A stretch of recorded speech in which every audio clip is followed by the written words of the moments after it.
Hello everybody, how are you today? Hope you in a good condition and today we'll start our lesson. Kembali kita belajar IPS bersama dengan Miss Riris. Dan hari ini kita belajar dengan melanjutkan judul semalam yaitu peran rumah tangga produsen atau rumah tangga perusahaan yang sering disingkat dengan RTP. Nah, jadi mari anak-anak Miss semua dengarkan penjelasan dari Miss Riris dan nanti di akhir slide ini kalian kerjakan tugas yang sudah disediakan. Oke, mari kita mulai. Nah, rumah tangga produsen atau rumah tangga perusahaan yang pasti memiliki pengertian. Apakah pengertiannya? Yaitu rumah tangga perusahaan adalah pelaku ekonomi yang berperan sebagai penyedia barang dan jasa bagi konsumen. Nah, namanya perusahaan, tugas pokoknya adalah menghasilkan atau menyediakan barang atau jasa. Supaya apa? Supaya ada untuk dikonsumsi oleh si konsumen atau rumah tangga keluarga yang sudah kita bahas sebelumnya. Nah, itu mengenai pengertian RTP. Sekarang lanjut kita membahas mengenai peran RTP. Nah, peran RTP ini atau rumah tangga perusahaan atau rumah tangga produsen ini adalah itu apa tadi? Yap, memproduksi barang dan jasa. Nah, bagaimana caranya si RTP ini bisa menghasilkan atau memproduksi barang dan jasa? Yang pasti kan RTP membutuhkan faktor-faktor produksi dari si rumah tangga keluarga atau rumah tangga konsumen. Nah, jadi faktor produksi yang dibutuhkan itu apa saja, Miss? Seperti yang kalian ketahui, pasti yang pertama adalah alam, seperti tanah, air, udara, gitu ya. Yang kedua modal, dan yang ketiga tenaga kerja, dan yang keempat itu adalah kewirausahaan atau keterampilan. Nah, keempat faktor produksi ini dimiliki oleh si rumah tangga keluarga atau si RTK. Nah, rumah tangga keluarga menyediakan ini dan menyerahkan ini atau memberikan ini kepada si rumah tangga perusahaan. Nah, ketika rumah tangga keluarga memberikan ini kepada rumah tangga perusahaan, si rumah tangga keluarga juga mendapatkan feedbacknya atau mendapatkan balas jasanya. Apa saja balas jasa yang diterima oleh si rumah tangga keluarga ketika si rumah tangga perusahaan menerima faktor produksi ini. Oke, nah kita bahas. Balas jasanya adalah yang pasti sewa atau rent, upah atau wage, bunga atau interest, dan laba atau profit. Nah, ketika kapankah rumah tangga keluarga menerima sewa? Ketika rumah tangga keluarga menyerahkan yang namanya faktor produksi alam.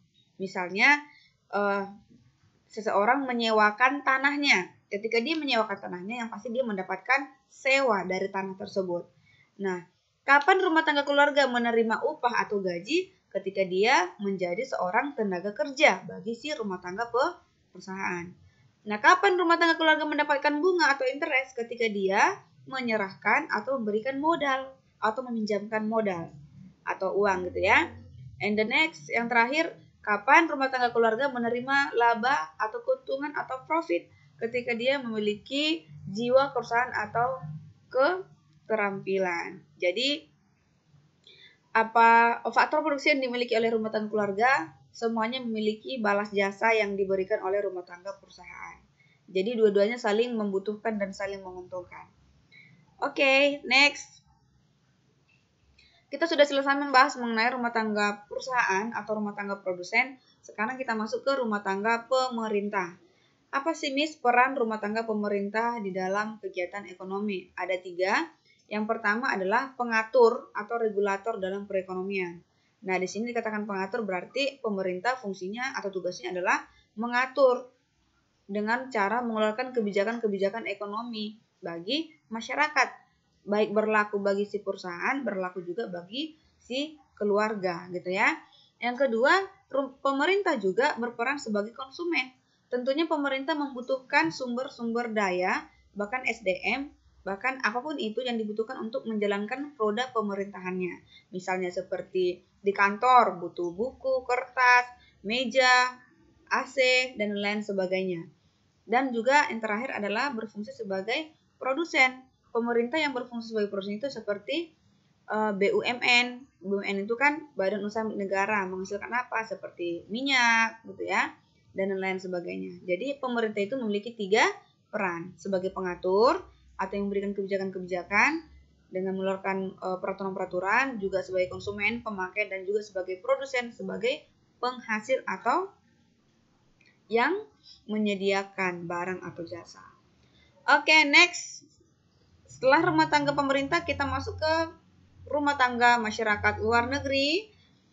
Fungsinya atau perannya adalah yaitu dalam kegiatan ekspor dan impor. Apakah itu ekspor? Ekspor adalah kegiatan mengirim barang dari dalam negeri ke luar negeri. Sedangkan impor, iya, kegiatan memasukkan barang atau menerima barang dari luar negeri ke dalam negeri. Jadi hubungan Indonesia dengan masyarakat luar negeri di dalam kegiatan ekspor impor atau sering kita kenal dengan namanya perdagangan internasional.